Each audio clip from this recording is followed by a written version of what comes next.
Aslama ومرحبا بك. Hello and welcome to Huda's Tunisian classes. Today's lesson is going to be about the pronouns in Tunisian and how we can use them. So first thing, let's look at these pronouns.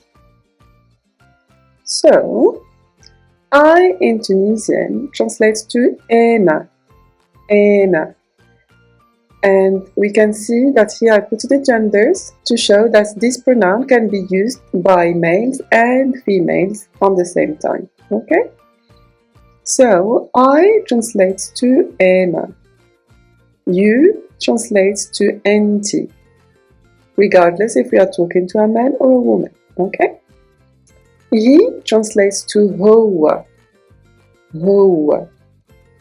She translates to heya, heya.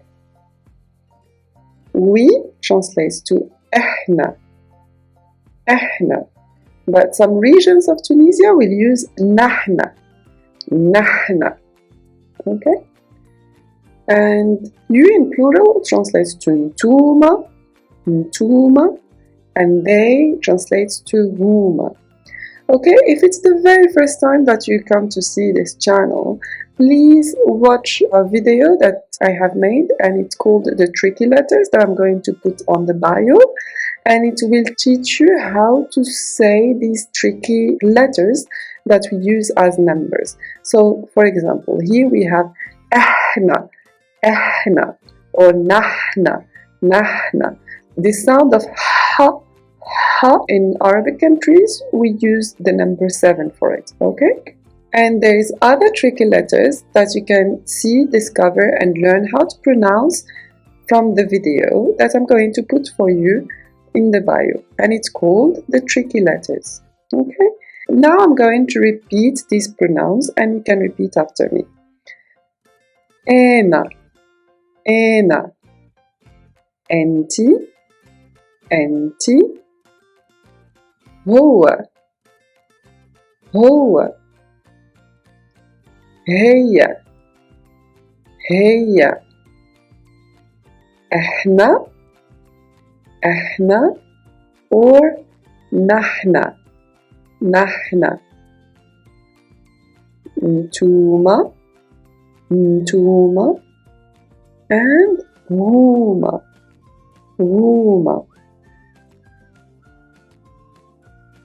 Next, let's see some examples of how we can use the pronouns in Tunisian language. Okay? Well, there's different ways of using these pronouns. We can use them as they are, with verbs and with adjectives or functions or jobs, etc. Now let's see some examples, some concrete examples.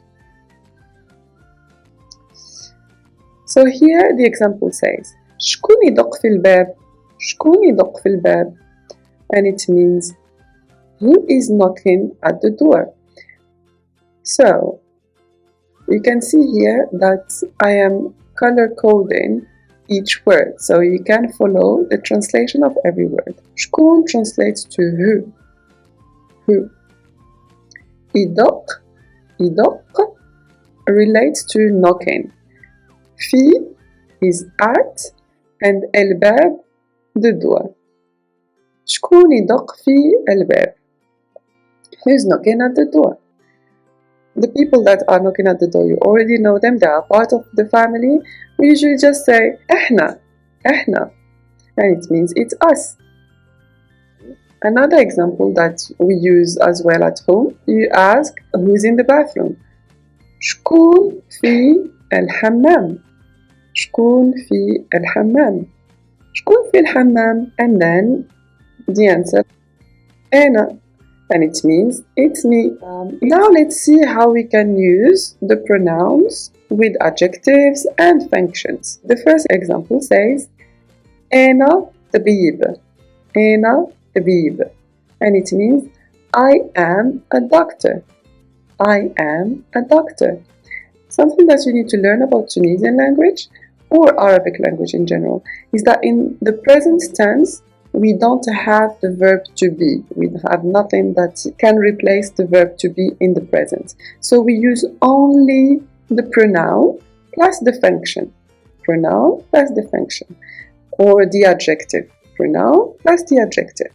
So here I have أنا طبيب. أنا طبيب. I am a doctor.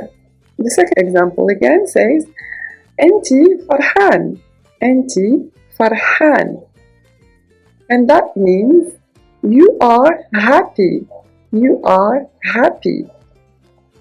You can see that here أنتي translates to the whole you are, and فرحان means happy. Another example says هو طويل. هو طويل. هو طويل. And it means he is tall. He is tall. باهي. باهي means good. Then we are going to see the pronouns with verbs, and that requires to see how do we use verbs, how do we conjugate them. Then we will add a complement to build a sentence, and this is what we are going to see in the next lesson. Okay, if you like this way of learning, please subscribe, and I will see you soon.